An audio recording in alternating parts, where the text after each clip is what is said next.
Already study in previous class about lines. पिछली class में हम लाइन्स के बारे में हमने पढ़ा था। थोड़ा सा रिवाइज कर लेते हैं, जल्दी जल्दी बताएंगे आप। इस लाइन का क्या नाम है? इस लाइन का नाम, इस लाइन का नाम, ये कैसी लाइन हो गई आपस में? कैसी है? और ये, और ये intersecting lines. Very good. Lines के बारे में आपने पढ़ा। अच्छा, ये क्या है?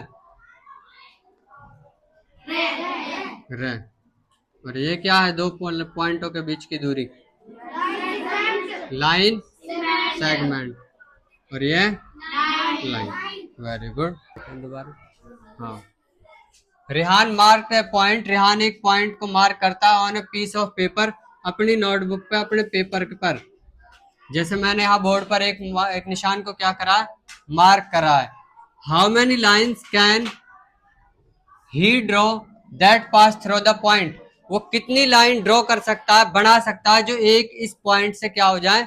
पास थ्रू हो, इस पॉइंट से गुजरे। ये आपको मैं मिसाल ऐसे समझा सकता हूँ। गांव का अड्डा देखा है आपने, हमारे गांव का? उस गांव के अड्डे से कितने लोग गुजर सकते हैं? बहुत सारे गुजर सकते हैं ना। ठीक ऐसे ये पॉइंट है। आप भी ठीक रिहान की तरह अपनी नोटबुक में एक डॉट बनाइए। बना लिया? एक लाइन पास थ्रो करते हैं हम। ये लाइन पास थ्रो हो गई, इसका नाम है L1। क्या नाम है?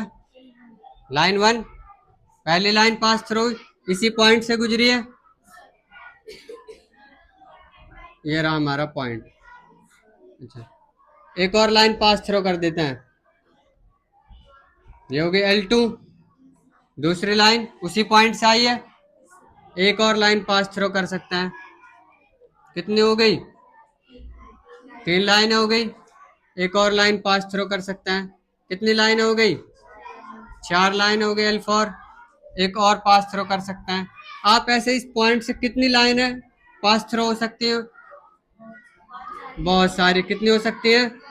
बहुत सारी। अब उस बहुत सारे वर्ड को मैथ की भाषा में कहते हैं हम इनफाइनाइट। क्या कहते हैं? इनफाइनाइट। तो एक पॉइंट से कितनी लाइन ड्रॉ की जा सकती है, पास थ्रो हो सकती है? Infinite.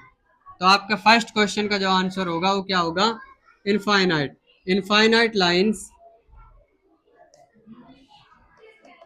Infinite lines pass through, pass हो सकती हैं,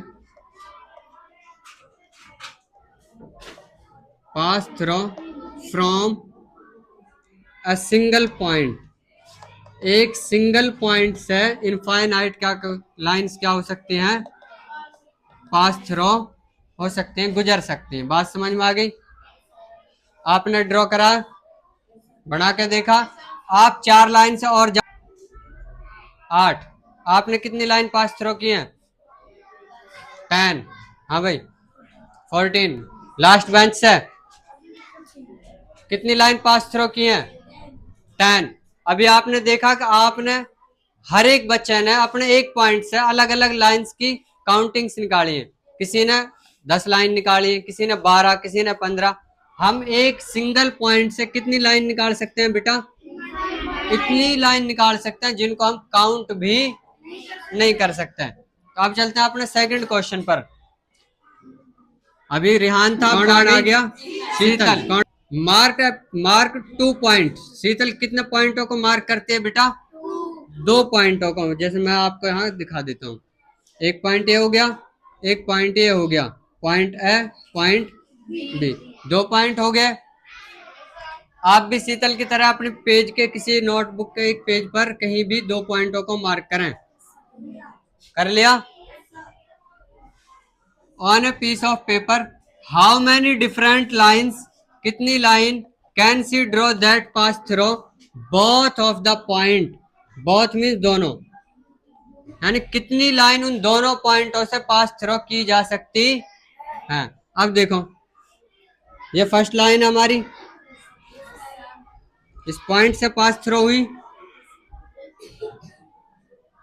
पास थ्रो हुई, दोनों पॉइंटों से गुजरी है लाइन L1।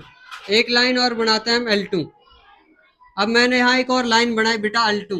क्या है? दोनों पॉइंटों से गुजर रही है, सिंगल पॉइंट से? मैंने यहाँ एक और लाइन बनाई L3, क्या ये दोनों पॉइंटों से गुजर रही है एक से? एक से। यहाँ बनाई मैंने एक और लाइन L4, क्या है दोनों पॉइंटों से गुजर रही है सिंगल से? ये भी सिंगल से। अब मैं कितनी भी लाइनें क्यों ना बना लूं, वो हमेशा केवल एक सिंगल पॉइंट से पास थ्रू करेंगी। दो पॉइंटों से मिलकर तो क्या बनेगी, केवल एक लाइन ड्रॉ कर सकते हैं। जैसे यहां मैं एक दो पॉइंट ड्रॉ करता हूं, मैंने यहाँ दो पॉइंट ड्रॉ करे और उनसे क्या बन गई, एक लाइन। अब इस लाइन के अलावा कोई दूसरी लाइन ऐसी नहीं जो इन दोनों पॉइंटों से पास होकर गुजर जाए। अब यहाँ मैं एक और पॉइंट ड्रॉ करता हूँ, तीसरा। अब इस तीसरे पॉइंट के साथ जो लाइन बनेगी, ये बनाई मैंने तीसरी लाइन। अब ये लाइन ऐसी नहीं कि इस पॉइंट के साथ पास थ्रू होकर पास हो जाए। देखो लाइन के बीच में यहाँ एक पॉइंट, यहाँ एक पॉइंट, दोनों लाइनों का एंड पर क्या होगा, एक पॉइंट होगा। तो दो पॉइंटों से मिलकर क्या बनती है, एक सिंगल लाइन। तो इसका सॉल्यूशन क्या हो जाएगा, यहाँ इनफाइनाइट लाइन थी, यहाँ क्या होगी, only one line pass through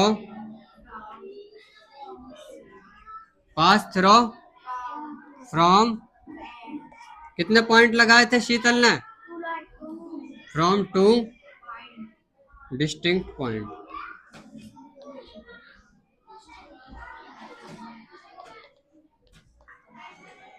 दो पॉइंटों से केवल एक ही लाइन को पास थ्रू किया जा सकता है। क्लियर? नेक्स्ट क्वेश्चन देखते हैं अब। Name the line segment, line segment का नाम लिखिए इन फिगर, जो फिगर में दिखाई गई है। Which of the 5 marked point, जो कितने मार्क्ड पॉइंटों से बनी हुई है, 5 मार्क्ड पॉइंटों से। एक पॉइंट हो गया L, दूसरा M हो गया, तीसरा N हो गया, चौथा O हो गया और पांचवा P। 5 पॉइंट हो गए L M N O P। अब इन 5 पॉइंटों से मिलकर कितनी लाइन सेगमेंट्स बनी है, उनके नाम लिखना है। सॉल्यूशन करेंगे। पहली लाइन सेगमेंट क्या है, फर्स्ट लाइन सेगमेंट कौन सी है बेटा, L M। कौन कौन से पॉइंटों से मिलकर बनी है वो, L से और M से। दूसरी लाइन सेगमेंट किससे बनी है,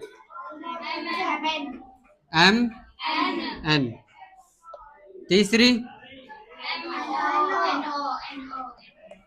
N O, very good.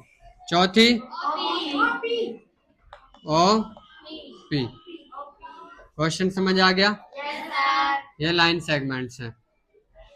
Line segments की मैंने आपको पहचान क्या बताई थी, दोनों सिरे पर क्या होती है, पॉइंट्स। अगर एरो आ जाए दोनों सिरे पर तो क्या हो जाएगी, लाइन। ये तो हो गई लाइन सेगमेंट और ये हो गई लाइन। अगर एक एंड पर डॉट है, एक एंड पर एरो है, तो क्या रहेगी, रे। Very good. यहाँ ध्यान दो सामने। नेम द रेज, रेज का नाम लिखिए शोन इन फिगर, जो आपको फिगर में दिखाई गई है, यानी बताई गई है, दिखाई गई है। इज, अगर, इसका मतलब क्या है, अगर टी the starting point of each these rays, इन दोनों रेज का जो स्टार्टिंग पॉइंट है वो क्या है बेटा, टी है। हमने पढ़ा था जो रे जो होती है हमारी, उसमें एक तरफ क्या होता है बेटा, पॉइंट, और दूसरी तरफ क्या होती है उसमें, एरो। जहां पॉइंट होता है उसको क्या बोलते हैं हम, स्टार्टिंग पॉइंट। स्टार्टिंग पॉइंट, जहां से रे क्या हो रही है, निकल रही है। और जहां एरो है वहां से रे को हम क्या कर सकते हैं, घटा भी सकते हैं और बढ़ा भी सकते हैं। बात समझ में आ रही है? तो अब हमने इसमें इनके नाम बताने हैं। कितनी रे है इसके अंदर, एक और दो, क्योंकि टी दोनों के लिए क्या है, तीनों के लिए कॉमन है। टी ए के साथ भी आएगा टी ए, और बी के साथ भी आएगा टी बी। टी क्यों आएगा ए और बी दोनों के साथ, क्योंकि जो लाइन है किसके साथ, कहां से निकल रही है रे, टी पॉइंट से। कहां से निकल रही है, टी पॉइंट से। तो फर्स्ट रे कौन सी हो जाएगी, कौन सी हो जाएगी, फर्स्ट रे कौन सी, टी ए। सेकंड रे कौन सी हो जाएगी? T B. समझ में आ गया? यही आपने 4 क्वेश्चन कंप्लीट करना है, यही आपका होमवर्क है।